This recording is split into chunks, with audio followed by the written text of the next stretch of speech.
말씀을 함께 나누겠습니다. 사도행전 18장 12절로 18절까지 말씀입니다.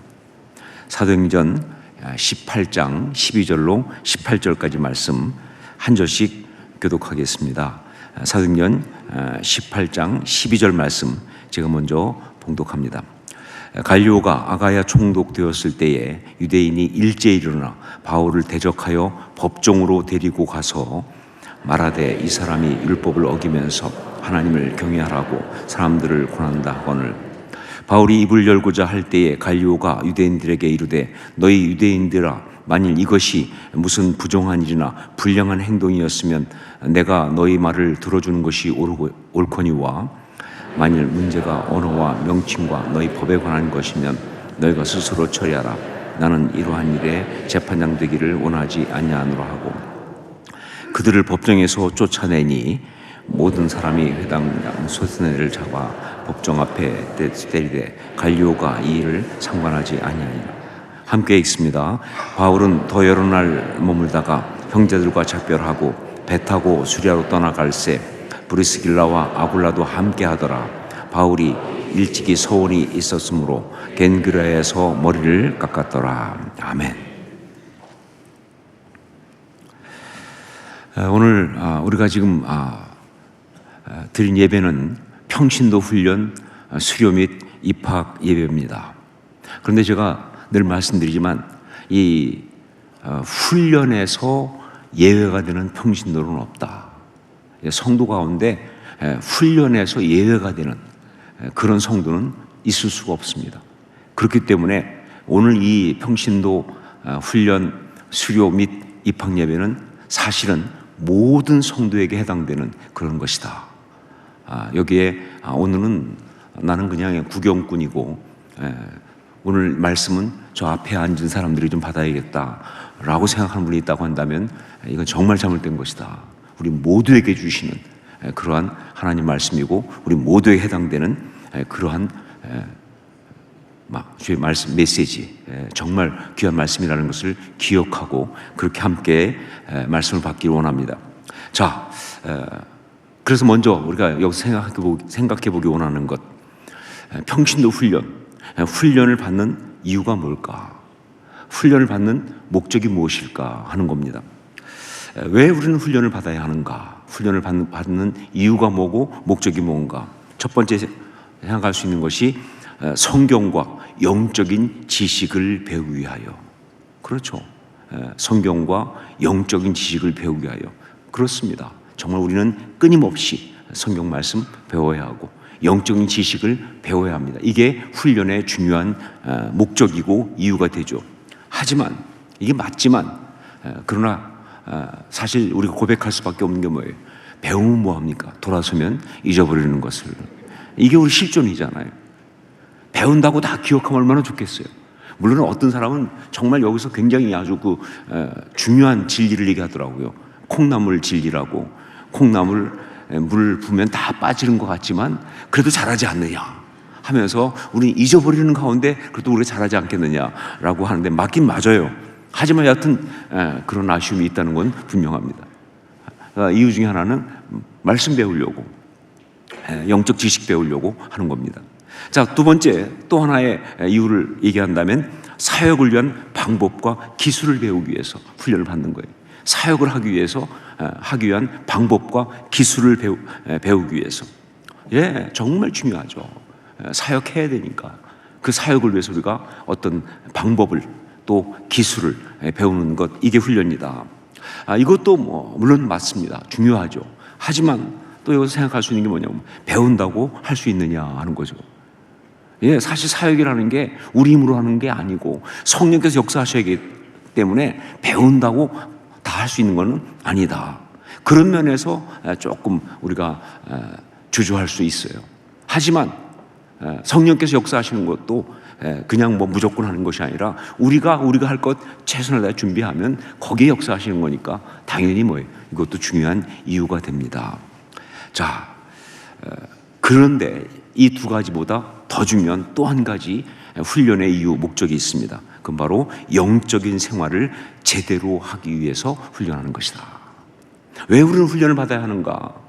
예, 그 모든 것보다 먼저 우리가 영적인 생활을 제대로 하기 위한 그런 훈련이다. 영적인 생활을 제대로 한다는 훈련, 어떤 훈련이냐? 우선 무엇보다 주님께 우리의 마음과 시간을 드리는 훈련입니다. 여러분, 신앙생활을 한다고 하면서 우리가 훈련을 받지 않으면요, 어느새 우리의 관심은 세상에 가 있습니다. 우리의 마음은 현실에 가 있어요.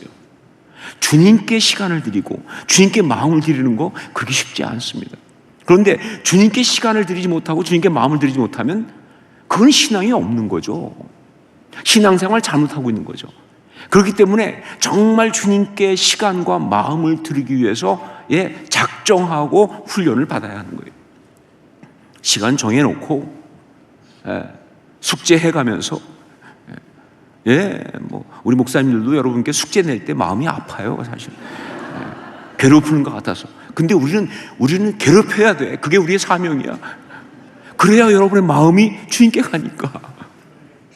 여러분의 시간을 뺏어와야 돼요. 그래야 여러분의 삶이 주님께 가니까. 이 훈련은 정말 이건 영적 생활을 하기 위한 훈련인데, 그 중에 제일 첫 번째는 우리의 시간과 마음을 주님께 드리는 훈련이에요. 그 다음에 또 생각을 주님이 원하시는 관점으로 전환하는 훈련입니다. 아까 우리 영상 보니까 어떤 성도님께서 깨달음을 얘기하시더라고요. 정말 기가 막히다. 정답입니다. 우리는요, 우리도 모르는 사이에 우리의 관점이 잘못되어 있어요. 우리 눈이 흐려져 있습니다. 봐야 할 걸 못 보는 거예요. 그런데 이 훈련을 통해서 우리의 생각을 주님이 원하시는 관점으로 전환시키는 거예요. 훈련하지 않으면요, 이게 안 돌아갑니다. 그냥 세상이 중요한 줄 알고, 그냥 이렇게 사는 게 맞는 줄 알고, 인생은 이런 줄 알고 이러고 있다, 그 말이죠. 그런데 훈련을 하다 보면 그렇게 사는 게 아니지. 정말 중요한 건 이게 아니지. 우리의 관점이 주님께로 돌아가는 거예요. 여러분, 신앙생활은 관점 전쟁입니다. 관점을 어떻게 하느냐가 정말 중요하거든요. 인생관, 물질관, 세계관, 할 거 없이 가치관, 이 관점 싸움이에요. 성경적 관점을 가져야 돼요. 바로 그거 훈련하는 시간이다. 자, 그리고 또 하나, 이 영적 생활을 위한 훈련인데, 여기에 중요한 게 바로 서원 훈련입니다. 서원 훈련. 서원 훈련. 여러분, 신앙의 시작이 하나님의 언약이죠. 그래서 아브라함이 믿음의 조상인 거예요. 왜? 하나님께 언약을 받은 최초의 사람이니까. 그러니까 신앙의 시작은 하나님의 언약이에요. 자, 그런 것처럼 신앙 생활의 가장 중요한 핵심은 뭐냐? 서원입니다. 서원. 신앙의 시작이 하나님의 언약인 것처럼 우리가 그렇게 해서 시작하는 신앙 생활의 정말 중요한 핵심은 서원이에요. 하나님께 약속을 하고 그 약속을 지키기 위하여 내 삶과 시간과 마음을 드리고, 또 때로 하고 싶은 것도 하지 않는 절제도 하고, 정말 어떤 경우 어렵고 힘들지만 그 모든 걸 감당하는 어떤 구별되게 살아가는 것, 이게 바로 우리 신앙생활의 정말 중요한 포인트예요. 평신도 훈련은 바로 무엇보다 이 서원을 하고 이 서원을 지키는 바로 그런 서원 훈련입니다. 이게 이 평신도 훈련의 정말 중요한 어떤 그런 기본이 되는 거예요. 한국교회 평신도 훈련하면 가장 대표적인 것이 사랑의 교회에서 한 제자훈련 아닙니까? 여기 우리도 그 제자훈련을 지금 받고 있고, 그런데 제가 제자훈련을 받은 사람들의 간증을 들어보니까 정말 여러 명한테 들었는데 거의 다 공통적인 게 뭐냐, 그들이 제자훈련 받으면서 제일 가슴에 와닿았던 게 뭐냐, 하여간 지금도 그렇겠지만 처음에 훈련 시작하면서 그랬다는 거예요. 1년 동안 훈련 받는데, 혹은 2년 받기도 하고, 그 기간 동안에 여행도 가면 안 된다는 거예요. 제자훈련 빠지면 안 되니까. 일단 시작하면 빠지면 안 되니까. 휴가도 물론 가지 말고, 심지어 결혼도 하지 말고, 신혼여행 가면 안 되니까, 그런 얘기 하더라고요. 병원에 입원해도 안 된다는 거예요. 내 맘대로 하는 것도 아닌데. 그 얘기를 정말 많은 사람들이 하는 거 보면서 제가 깨달은 게 뭐냐, 제자 훈련의 가장 중요한 포인트는 무엇을 배우고 뭘 어떤 익히고 이 이전에 서원 훈련이다 하는 거예요. 하나님께 내 이 시간 동안 내가 훈련 받겠습니다 라고 약속을 하면 그 약속 지키는 거예요. 힘들고 어렵고 그래도 지키는, 그렇게 약속을 잘 지킨 사람일수록 은혜를 받는 것이죠. 이게 바로 평신도 훈련의 가장 중요한 것이라고 생각합니다. 여러분, 약속이라는 것은 그의 인격을 건 겁니다. 그렇기 때문에 이 약속은 우리 삶에서 정말 중요한 거예요. 사소해 보이지만 그거로 그 사람을 평가할 수 있고 그것으로 그 사람의 삶이 결정될 정도로 정말 중요한 게 약속입니다. 어떻게 말해도 약속을 잘 지키는 사람은 훌륭한 인격과 삶을 살아가는 거예요. 반면에 아무리 뭐 이유가 많고 핑계가 많아도 약속을 지키지 않은 사람은 미성숙한 사람이죠. 비인격적인 사람이죠. 저급한 사람입니다. 그 인생은 아름답지 않다 그 말이에요. 사실 우리 삶의 대부분은 다 약속으로 이루어져 있습니다. 결혼 생활도 약속이죠, 그렇죠? 약속이에요. 그러니까 처음 할 때 내가 당신과 결혼해서 부부가 되겠습니다. 비가 오나 눈이 오나 변하지 않고 그 약속이에요. 가끔 살다 보면 그때 하지 말 걸 했던 생각을 할 수 있지만 그러나 지켜야죠. 여러분, 일도 약속이에요. 직장에 갔을 때 다 일할 때 약속이잖아요. 심지어 교회 다니는 것도 약속이에요.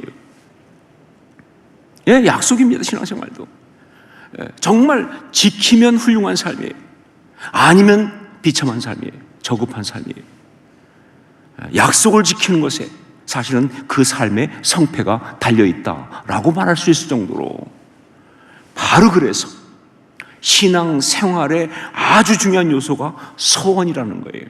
바로 그래서 신앙생활의 아주 중요한 요소가 서원이다. 왜냐하면 서원은 누구하고 약속이에요? 하나님과 약속이니까. 서원은 하나님과 약속이에요. 여러분, 우리가 성경과 신앙에 대해서 배우면서 하나님께서 우리에게 하신 약속, 즉 언약을 배울 때 그때 우리가 많이 듣는 게 뭡니까? 하나님이 우리에게 하신 약속은 뭐예요? 일방적인 약속이다. 편무적 언약이다. 그러니까 우리가 뭘 어떻게 하든 상관없이 하나님이 뭐예요? 약속하신 대로 그대로 이루시는 분이에요. 우리가 무슨 어떻게 하면 해주고 이런 조건이 안 붙어 있어요. 그래서 우리가 받은 그 하나님의 언약의 역사가 뭐예요? 은혜 아닙니까? 은혜가 뭐예요? 선물 아니에요. 그냥 주시는 거예요.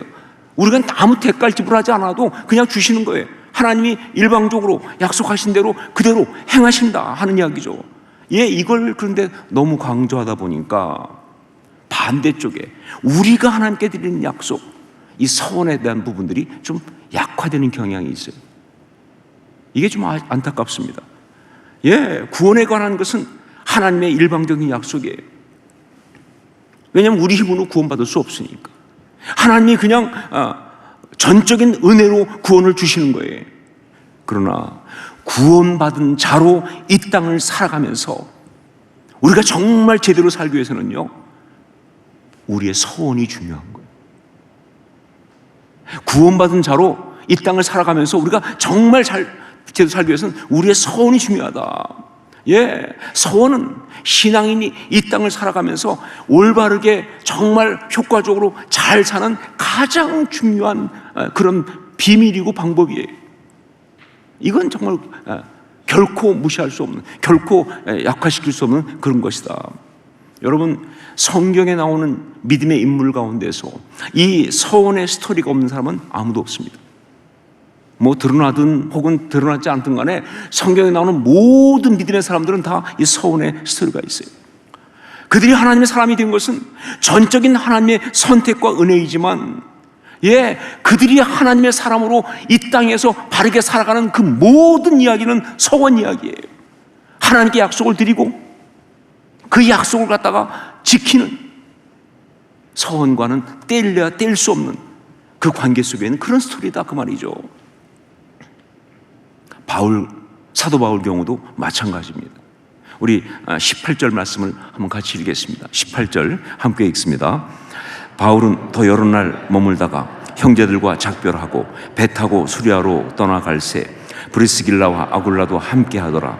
바울이 일찍이 서원이 있었으므로 겐그레아에서 머리를 깎았더라. 저는 처음에 이 성경을 읽다가 이 부분을 보고는요, 실소를 금할 수가 없었습니다.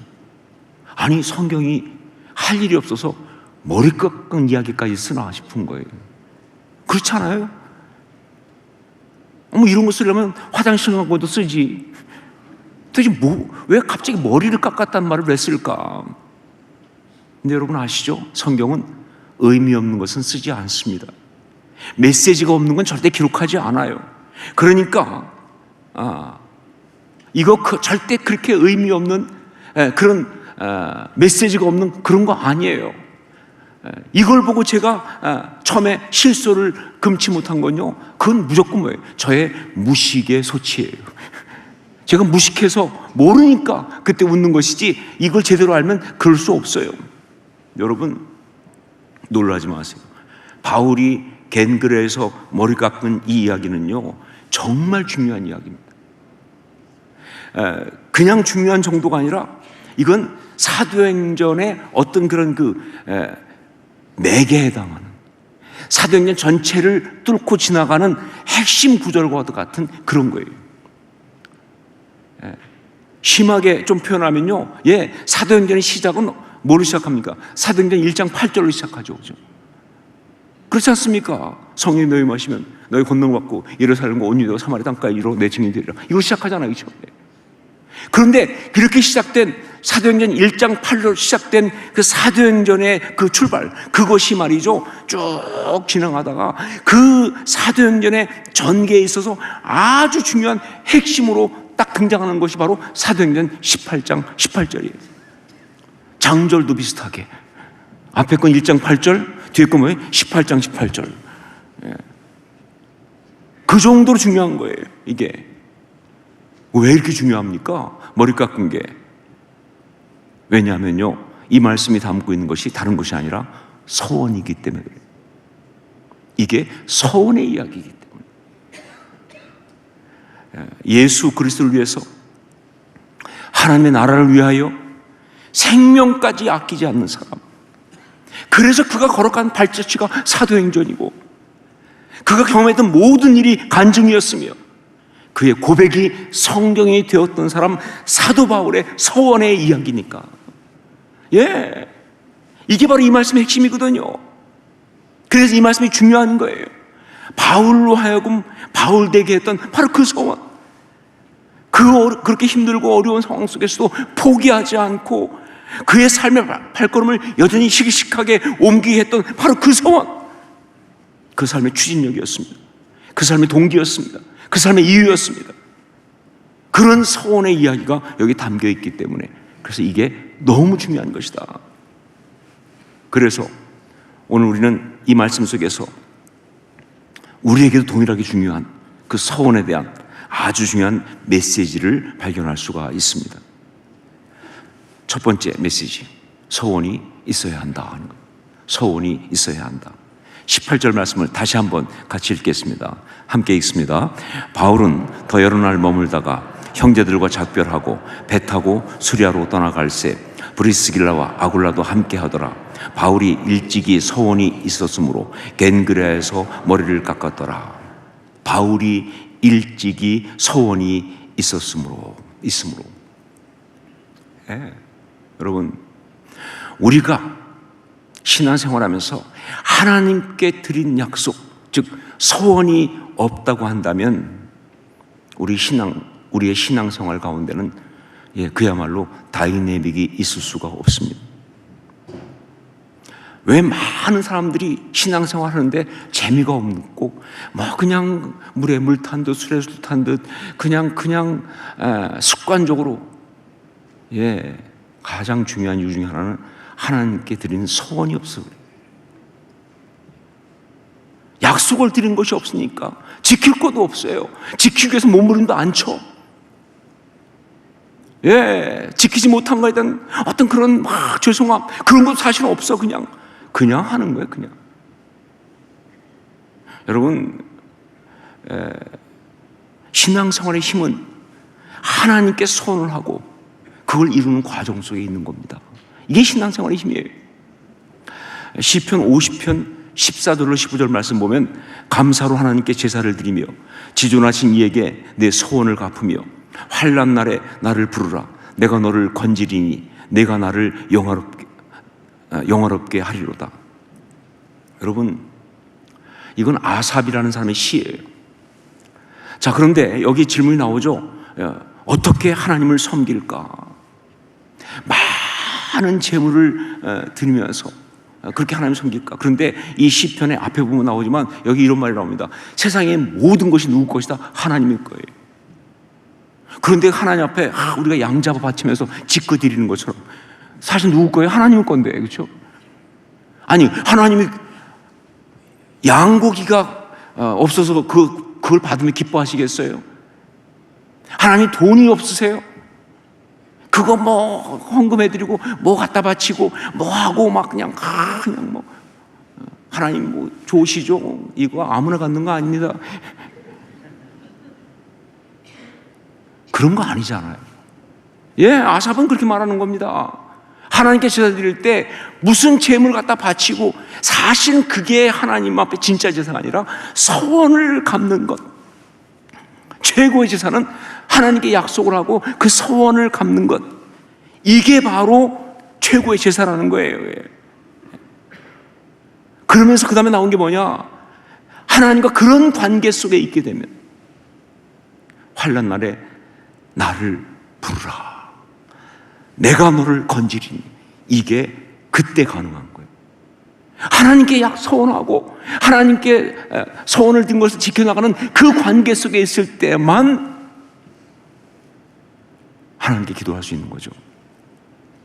하나님 저 불쌍히 여겨주세요. 하나님 저 좀 도와주세요. 하나님 제 이 문제 해결해 주십시오 라고 말할 수 있다, 그 말입니다. 그리고 그런 경우만 하나님께서 그런 관계 속에 있을 때는 응답하신다는 거예요. 그리고 이 모든 걸 통해서 내가 나를 영화롭게 하리라. 이게 신앙생활이라는 거예요. 여러분, 신앙생활의 중심에는 소원이 있습니다. 소원이 있어야 그게 신앙의 다이내믹을 만들어요. 그 신앙생활이 정말로 살아있어요. 여러분, 다시 말하지만 하나님께 드린 약속이 없는 사람은 신앙의 능력, 그 강력한 힘을 경험할 수 없어요. 제대로 소원한 일이 없는 사람은 교회를 백날 다녀도 어떤 거룩의 힘, 능력, 어떤 그런 걸 체험할 수가 없다, 그 말입니다. 특히 삶의 어려움이 왔을 때 그걸 신앙으로 이기는 그 역사, 쉽지 않아요. 참 많은 사람들이 막 잘 믿는 것 같은데, 그런데 막 그냥 조금만 어려움이 있으면 그냥 신앙 다 날리는 거예요. 예배에 예배 좋아요. 그런데 조금만 어려우면 예배도 빼먹어. 그런데 어떤 사람은 그 어려운 가운데도, 그 힘든 가운데도 정말 하나님께 드린 마음이 흔들리지 않고 그 자리를 지키고 이기고 나간다, 그 말입니다. 어떻게? 하나님께 소원이 있으니까. 내가 하나님께 드리는 약속이 있어요. 그 약속 지키기 위해서. 그때 하나님께서 얼마나 힘 주시겠습니까? 하나님께서 얼마나 기뻐하시냐, 그 말이에요. 신앙생활은 바로 그런 것이다. 여러분, 오늘 말씀을 통해 주신 첫 번째 중요한 메시지, 소원이 있어야 한다 하는 겁니다. 여러분에게는 소원이 있습니까? 여러분에게는 소원이 있습니까?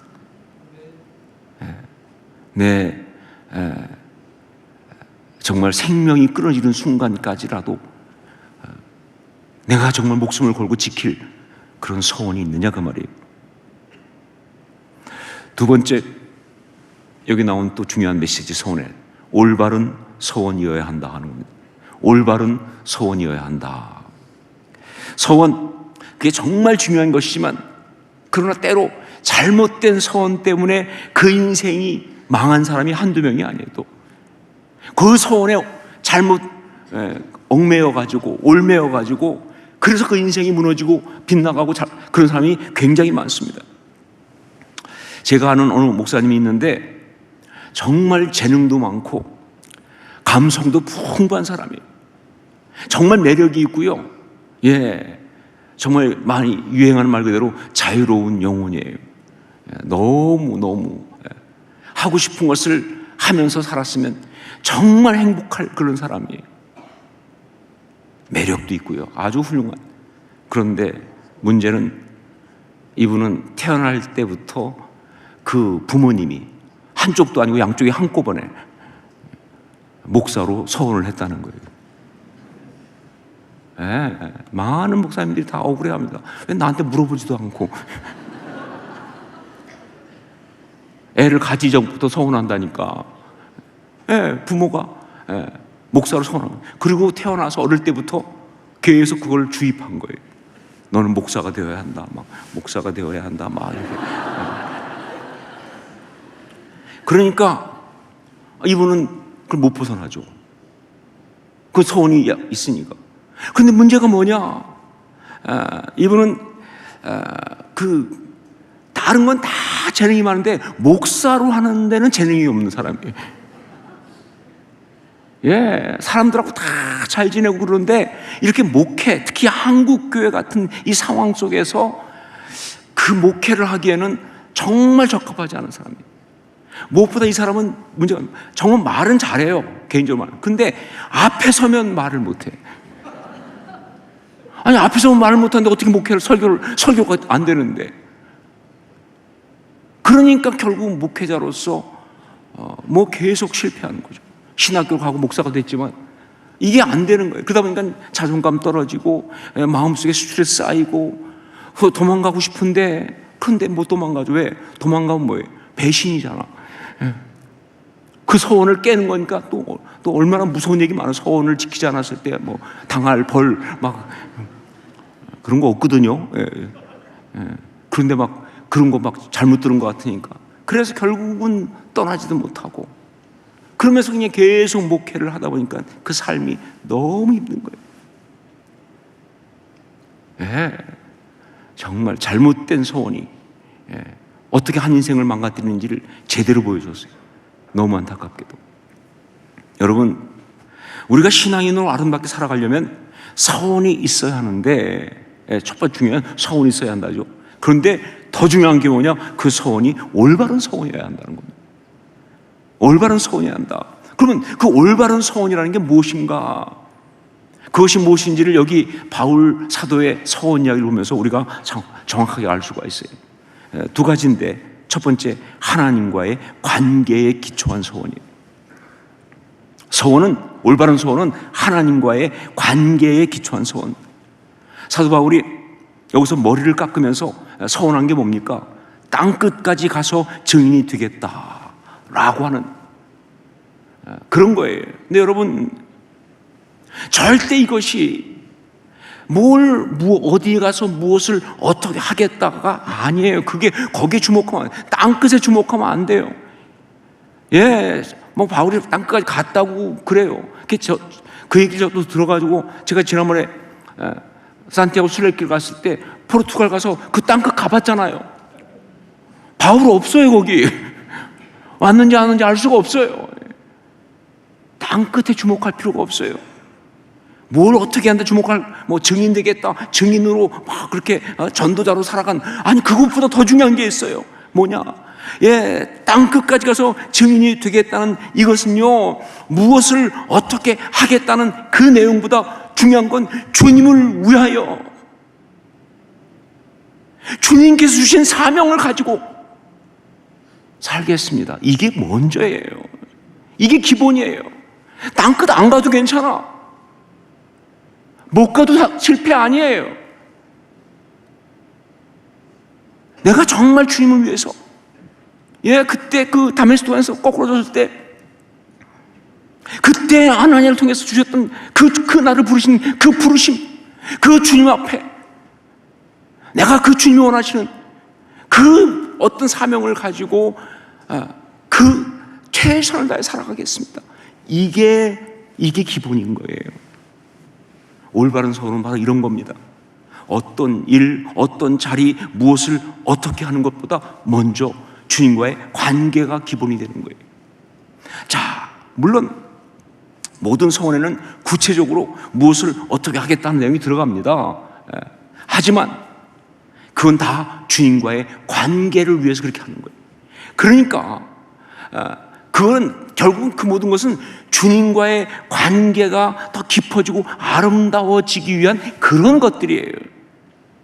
그래서 이 구체적인 서원의 내용은 언제든지 바뀔 수가 있는 거예요. 내가 이거 하겠습니다 했는데 중간 주님께서 그게 아니라고 말씀하실 수 있거든요. 주의 뜻이 아닐 수 있습니다. 그러면 얼마든지 주님을 섬기기 위해서 그걸 하는 것보다 안 하는 것이, 포기하는 것이 가장 주님이 원하시는 걸 때는 포기하는 거죠. 그렇죠? 얼마든지 바꿀 수가 있는 거예요. 주님과의 관계에 더 중요한 것이 무엇인지 이것을 주께서 말씀하십니다. 정말 제대로 아름다운 선한 사람들은요, 그래서 절대 고집하지 않습니다. 그건 자기 고집이지 그러면. 그리고 지금까지 제가 보면 주님이 어떤 일을 하라고 하실 때 분명히 하라고 하셨는데 그 길을 가는 중간에 주님께서 또 막으실 때가 있어요. 하지 말라고. 그럼 주님이 변심하신 겁니까? 아니요. 나는 모르지만 주의 뜻이 있거든요. 그러니까 그때는 또 멈추는 거예요. 그러니까 일은 아니어도 주님과의 관계는 여전히 있는 거예요. 그게 더 중요한 거니까. 이게 더 중요한 거예요. 물론 여기서 또 조심해야 돼요. 참 제가 이게 설교하다 보니까 걱정이 많아졌어요. 왜냐면 마귀가 또 이게 가만 안 있으니까. 이 마귀, 그 나쁜 놈이, 걔는 욕 먹어도 돼요. 요걸 이용해가지고 우리의 서원을 망가뜨려요. 그래가지고 이게 정말 주님께서 스탑 하신 거라고 하셨다고 나는 생각을 하고 있는데 사실은 그게 아니라 마귀가 그 상황을 이용해서 가짜로 말하는 거예요. 스탑이야. 여러분, 훈련 받으신 분들 이 싸움 많이 할 겁니다. 다 훈련 시작하고 주님 뜻인 줄 알고 갔는데 중간 시작하는 순간에 애가 아파. 혹은 일이 터졌어. 멈추라는 주의 뜻인가 보다. 또 시작할 때 목사님도 그렇게 말씀하지 않으셨느냐. 정말 주님이 멈추라고 확신 있게 말씀하시기 전까지는 여러분 절대 거기에 넘어가면 안 돼요. 그건 대부분 뭐예요? 우리의 서원을 망가뜨리려는 마귀의 관계일 수가 있습니다. 그러니까 바꾸실 수 있어요. 하지만 그 모든 것을 분별하는 분별이 필요해요. 안 그러면 마귀에게 넘어간다. 그 유혹 정말 무섭습니다. 여하튼 우리의 소원은 그것이 하나님과의 관계에 기초한 소원이에요. 관계가 소원입니다. 무엇을 하는 게 소원이 아니에요. 내용이 아니라. 이게 중요하다는 것을 기억하셔야 돼요. 그게 올바른 소원이에요. 두 번째, 삶의 마지막까지 끝나지 않는 소원. 삶의 마지막까지 끝나지 않는 소원. 자, 여기 나온 바울의 소원의 경우를 보십시다. 고린도에서 이제 마지막 부분입니다. 2차 전도 여행의 마지막이에요. 고린도에서 사역을 쭉 했을 때 그때 거기에 그 아가야 지방의 총독으로 갈리오가 오니까 유대인들이 바울을 핍박하려고 갈리오한테 가서 이제 재판을 요청합니다. 자, 그런데 이 갈리오가 생각보다 괜찮은 사람이에요. 이런지하에 거절합니다. 하면서 아니 유대인들 내부의 종교적인 그런 문제는 나하고 상관이 없다. 그러니까 그 니들이 알아서 해라. 그래가지고 재판장에서 내쫓았어요. 보통은 다 유대인들께서 막 바울을 핍박했는데 안 먹힌 거예요. 그러니까 유대인 회당장 중에 소스데네라고 하는 정말 한심한 인간이에요. 개인적으로 저하고 똑같이 소자가 들어가서 괜히 기분 나빠요. 어떻게 이 소자 들어간 사람 중에 이런 사람이 없는데 이 소스데네가 계속 문 앞에서 항의 데모한 거예요. 1인 시위. 그랬더니 그걸 들어준 게 아니라 관리들이 오히려 그를 갖다가 때려서 내쫓는 이야기예요. 그야말로 통쾌한 결론이에요. 이게 마지막이에요. 이거 동시에 고린도에서 1년 반의 결론입니다.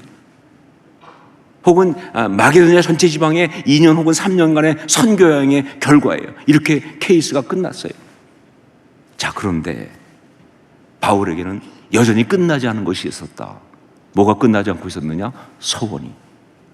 그만큼 다 했으면 끝난 줄 알지만 바울은 여전히 서원은 계속되고 있었다. 여러분, 내 삶이 끝나지 않는 한 결코 끝나지 않는 게 우리의 서원입니다. 어떤 일 하나 하고 나면 끝나는 거, 그건 바로 올바른 서원이 아니에요. 내 삶이 끝나지 않는 한 결국 끝나지 않는 그 서원이에요. 물론 서원의 구체적인 것들은 이 케이스 끝나면 끝나고, 저 케이스 끝나면 끝나고, 이 어떤 사역 끝나면 끝나고, 그러나 우리의 진짜 서원은 그렇게 끝날 수가 없다 그 말이죠. 이게 바로 올바른 서원이에요. 특히 오늘 평신도 훈련을 수료하는 성도님들께 말씀드립니다. 여러분이 훈련을 받겠다 하신 것 서원입니다. 그리고 지난 한 해 정말 그 서원한 대로 잘 지켰고 오늘 그래서 수료를 한 거예요. 그러면 여러분의 서원은 끝났습니까? 오늘 수료와 함께 서원도 종료했나요? 아니라는 것이죠. 그렇다면 그건 잘못된 서원이에요. 특히 제가 좀 걱정스러운 게 우리 사역반이에요. 이 사역반은 화순학교의 양육과정의 가장 최고 마지막 과정이에요. 사역반 다음에 없어요. 사역반 다음에 신학교 가셔야 돼, 이제. 그런데 제가 참 안타까운 건 사역반을 끝낸 사람들 중에 진짜 어처구니 없이 그야말로 훈련받기를 종료하는 사람들이 있다는 사실. 그건 아니죠. 그건 아니죠. 올바른 소원은 우리 생명이 끝나기 전까지는 끝나는 게 아니에요. 정말 내가 죽을 때까지 계속되는 것, 이것이 바로 올바른 소원이다 하는 것이죠. 바울의 서원의 이야기, 땅 끝까지 이르러 내 증인이 되라 하신 그 말씀, 땅 끝까지 아니에요. 끝까지라니까요. 이게 중요하다. 자, 세 번째, 그 서원을 위한 결단의 행동이 있어야 한다는 겁니다. 여기서 주고 있는 중요한 메시지는 그 서원을 위한 결단의 행동이 있어야 한다. 마음속에만 가지고 있는 건 서원이 아닙니다. 그것을 마음속에만 가지고 있으면서 실행하지 않으려고 하는 것은 일종의 영적인 기만이에요. 하나님 앞에 내가 하나님 이렇게 하겠습니다. 마음을 먹었는데 행동하지 않았다. 하나님 앞에 하나님을 기만한 거예요. 영적 사기예요, 그건요. 그게 서원이라면 반드시 그 서원을 구체화시키는 행동, 결단이 있어야 돼요. 훈련 받아야지는 아니에요, 그건. 훈련 시작해야 합니다. 작정 기도, 기도해야 돼요. 마음만 작정하지 말고. 관계를 맺는 것 그냥 맺어야겠다가 아니라 가서 만나고 이야기하고 필요하다면 회복하고 해야 되는 거예요. 어떤 일 사역도 시작을 해야 되는 거예요. 어떤 삶의 자리 향해서 생각만 하지 말고 나아가야 하는 거예요. 그래야 그게 서원이다 그 말이에요. 바울이 갱그레아에서 머리를 깎은 것은요, 여러분이 아시는 것처럼 땅 끝까지 가서 증인이 되겠다는 그 서원 때문에 머리를 깎은 거예요. 구약에 보면 특히 민수기 6장이죠. 나실인 규례가 나옵니다. 서원, 네데르라고 하는 그 서원을 한 사람의 규례죠, 그렇죠? 그런 그 서원을 지키기 위해서 구별된 삶을 살겠다는 그런 마음으로 포도주와 독주를 멀리하고 시체나 각종 부정한 것을 가까이 하지 않으며 머리에 삭도를 대지 않는다 하는 것이 이들의 구별된 삶의 내용이에요. 정확한 의미는 아직도 잘 모르지만 그러나 뭐예요? 분명한 건 구별되는 거예요. 그 당시에 다 그렇게 머리 삭도를 대지 않는 그런 사람은 없었는데 그렇게 하겠다는 건 구별된 불편한 삶을 감수하겠다는 거예요. 왜? 하나님 앞에 내가 소원을 했으니까. 그 소원을 지키기 위해서 그런 불편한 삶, 구별된 길을 걸어가겠다고 하는 그 출발의 행동이 있어야 그게 진짜 소원이다. 특별히 오늘 평신도 훈련에 입학하는 분들, 제가 단호하게 말합니다. 여러분들은 사도 바울처럼 오늘 다 머리 깎은 겁니다. 소원을 드리고 이제 훈련을 시작하셨으니까요. 그냥 생각만 하고 지나간 사람이 아니고, 훈련 받겠다고 소원을 하고 이제 훈련을 시작했으니까, 정말 소원의 중요한 마지막 포인트는 결단하고 행동하는 거예요. 그러면서 그 소원을 지키는 거예요. 여러분, 우리는 신앙생활을 하면서 다른 어떤 것보다 하나님 앞에 소원을 해야 합니다. 그리고 그 소원을 지켜나가야 돼요. 그것이 정말 우리 주님 기뻐하시는 아름다운 신앙생활의 모습이에요. 하나님께 소원을 드리고, 그게 무엇이든, 올해는 이것이 무슨 이런 훈련, 제자 훈련, 또 어떤 때는 이런 부분, 어떤 때는 저런 부분, 하나님께 소원을 드리고 그 소원을 갚아나가고, 그렇게 하다 보면요, 이 케이스 끝나고 저 케이스 끝나고 저 케이스 끝나면 제가 확실하게 말할 수 있습니다. 우리 인생도 끝난다.